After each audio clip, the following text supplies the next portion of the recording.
Boa noite a todos. É sempre grata satisfação e alegria vir aqui, falar um pouquinho com vocês, bater papo, trazer um assunto evangélico, para nós, tratar de alguma maneira de uma reflexão que a doutrina espírita traz para nós. Então, nós pedimos que o alto permaneça conosco nesse momento, nos intuindo, e que as palavras da noite se aproximem mais de Jesus e se distanciem das nossas opiniões pessoais, das nossas vontades, dos nossos desejos, e que todos os tratamentos aqui sejam realizados com sucesso.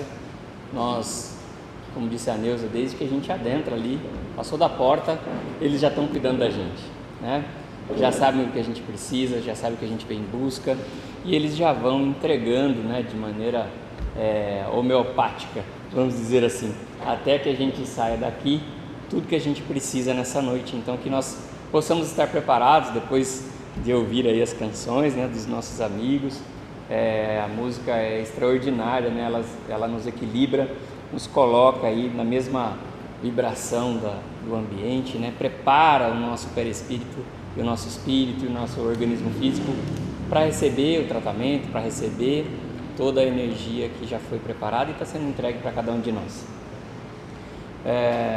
Hoje nós vamos falar do capítulo 12 do Evangelho segundo o Espiritismo.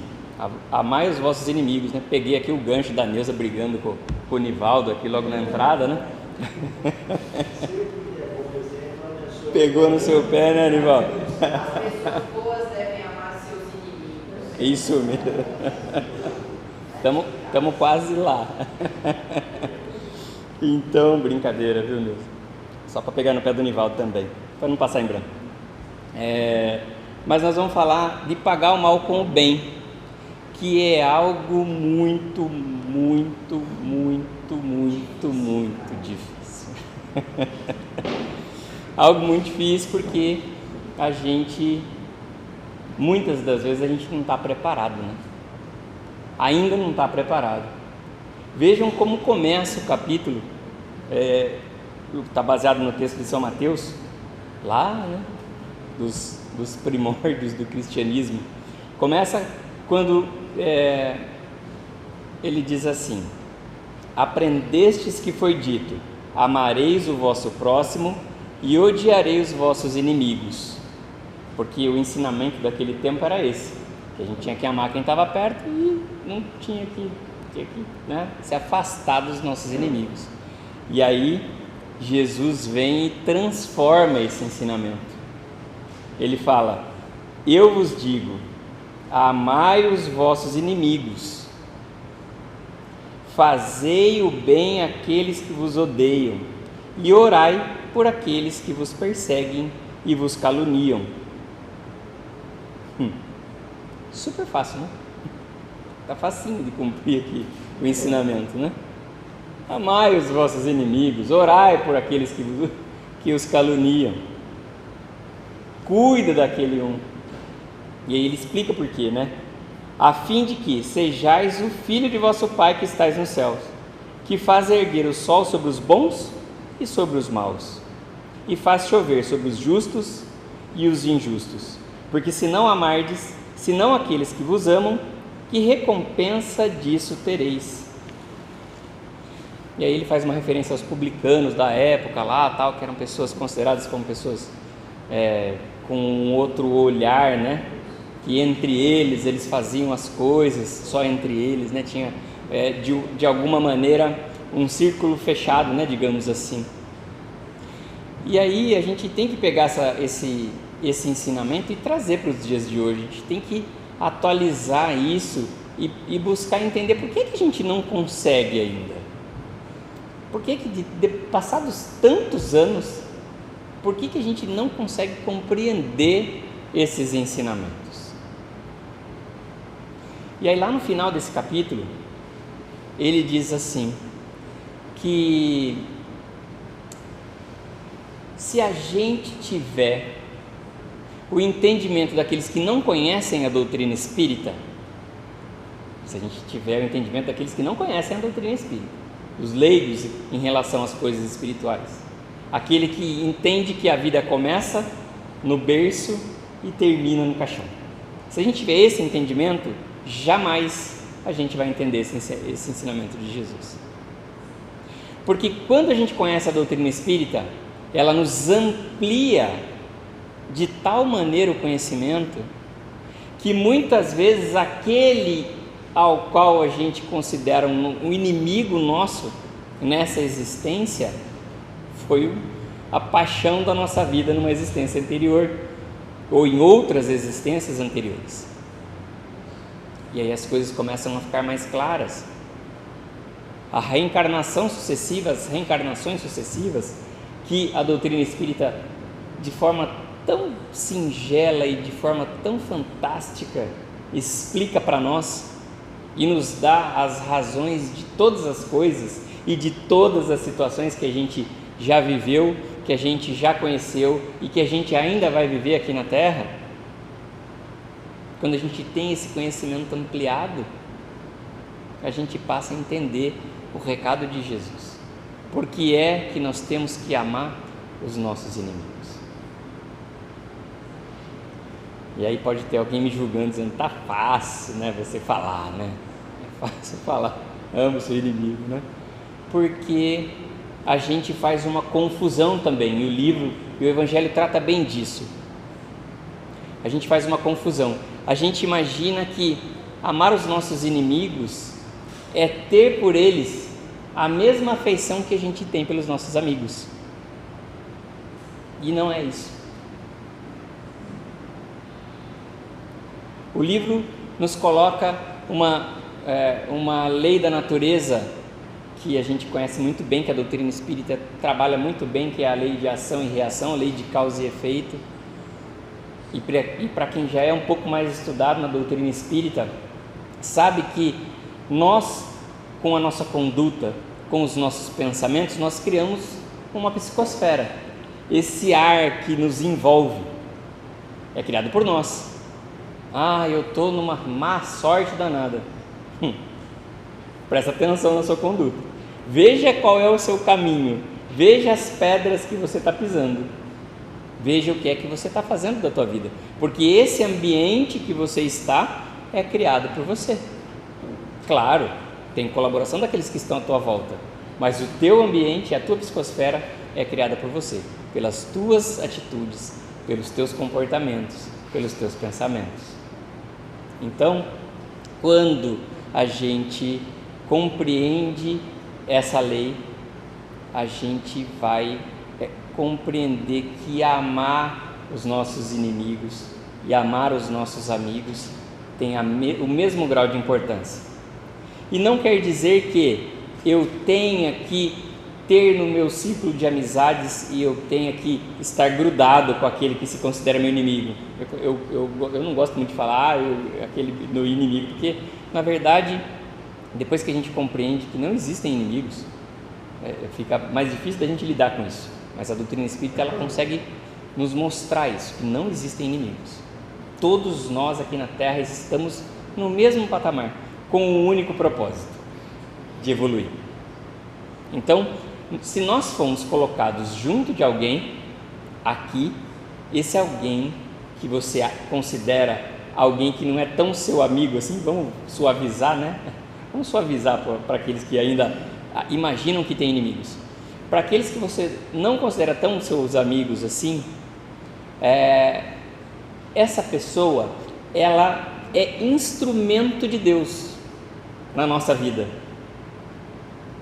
Tá louco, Luciano? Tá falando bobagem? Não estou falando bobagem, nem sou eu que estou falando. O livro, o Evangelho segundo o Espiritismo, lá no capítulo 12, traz essa informação para nós. Que aquela pessoa que você entende por um inimigo, né, vamos dizer assim, entre aspas, ele é instrumento de Deus na Terra para nós. Para a nossa evolução espiritual, para o nosso crescimento, para o nosso entendimento daqueles compromissos que nós assumimos antes de reencarnar. Se tiver alguém, tem alguém que está vindo pela primeira vez aqui? Levanta a mão, por favor.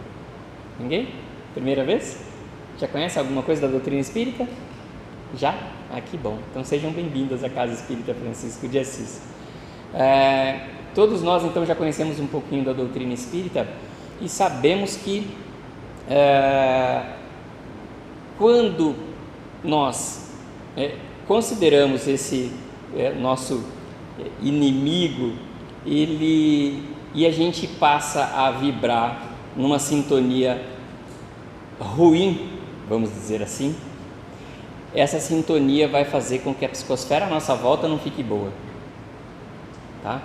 E aí quando a gente faz o planejamento reencarnatório lá, e a gente fez lá uma listinha de supermercado, né? Eu tenho isso aqui para recolher com esse aqui, eu tenho esse desentendimento que ficou com esse aqui, eu tenho aquele acerto que ficou pendente com esse outro. A gente faz uma lista gigantesca lá e quer resolver tudo numa vida. Quando a gente chega na carne, que a gente começa a identificar tantas situações para a gente resolver, a gente às vezes dá uma desanimada, porque é tanta da coisa para resolver, é tanta da situação, são tantas pessoas que a gente tem que se reconciliar. E aí o livro fala isso.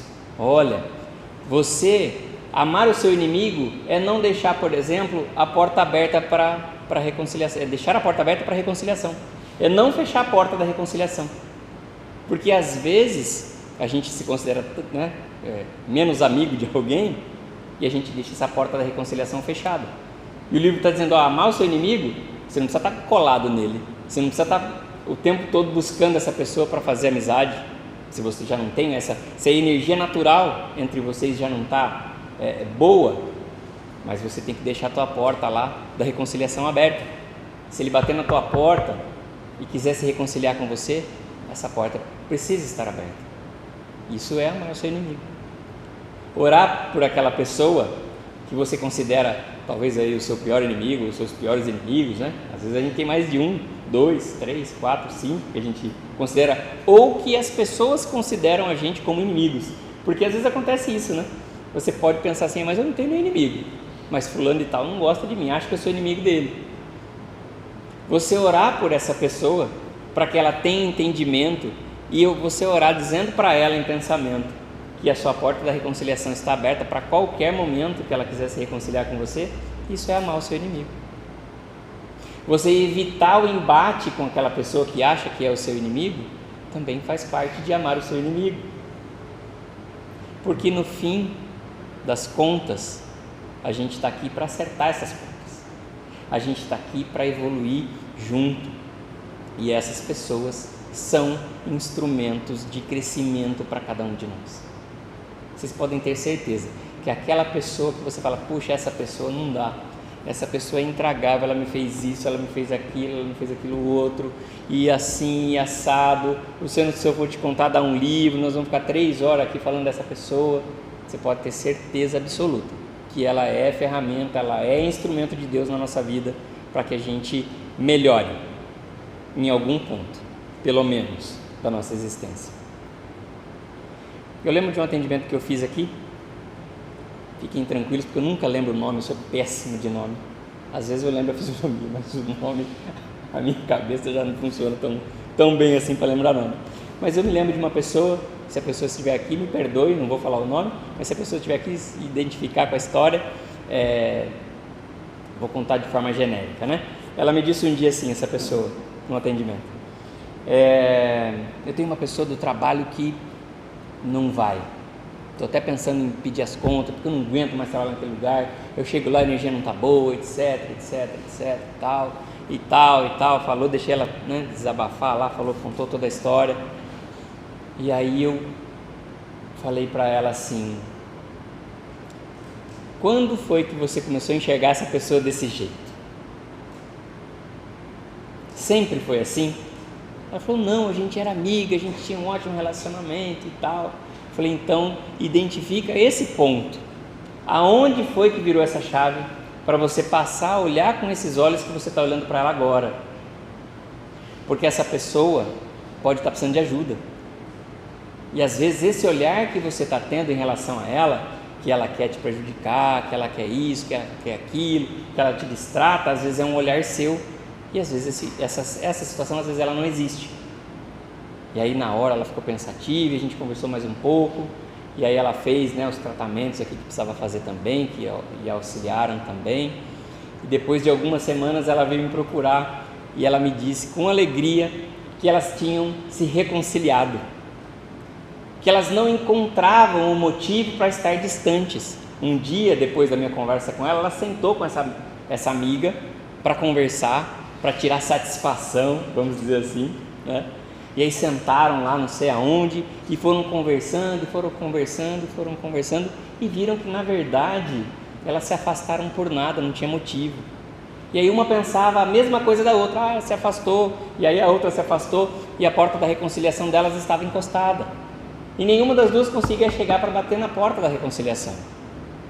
Mas ela estava em busca de crescimento, ela estava em busca de ajuda, veio nessa casa, assistiu uma palestra, depois conversou um pouquinho comigo, e aí ela refez aquele caminho daquela amizade.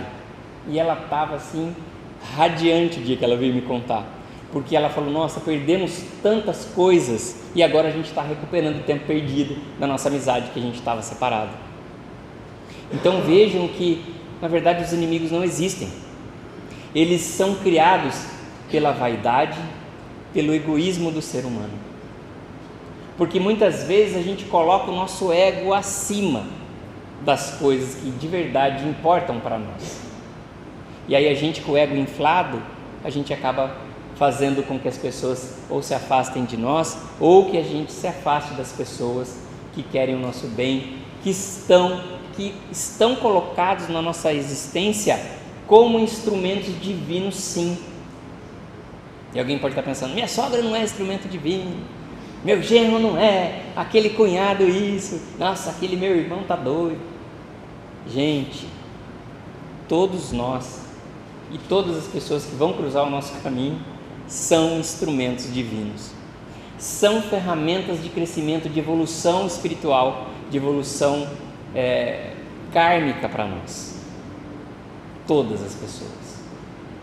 Então nós temos que aproveitar as oportunidades de estar junto das pessoas que fazem o nosso círculo, seja o nosso círculo de trabalho, seja o nosso círculo familiar, seja o nosso círculo espiritual, seja o nosso círculo de moradia, porque às vezes tem um vizinho que você olha torto para o vizinho, o vizinho olha torto para você, vocês nem sabem por que vocês estão olhando torto um para o outro, não é? Ai, a vizinha varreu o lixo dela e deixou na minha porta para eu recolher, onde já se viu? E aí cria uma inimizade de sei lá eu quanto tempo com o vizinho.